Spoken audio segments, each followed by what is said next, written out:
What do you think it would take to add a collision shape to this default cube in Godot? If you were to do it manually, you'd first have to create a box collision shape and try to resize it to fit the mesh. Then you'd have to try to rotate it and transform it into place. This process is messy and it's probably not going to work. In the first version of my add-on, I actually solved this by changing where the origin location is on the mesh to be at the center of the bounding box of the mesh. So if we hit set collisions here, the origin actually moves.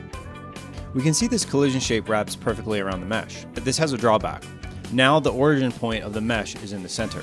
This doesn't always work with asset packs that expect the origin to be on the bottom face of an object. So how much math do you think would be involved in trying to preserve the origin of this shape while actually getting a collision shape on it? Let me try to break it down. We get effectively what looks like the same thing. However, you'll notice a couple interesting things.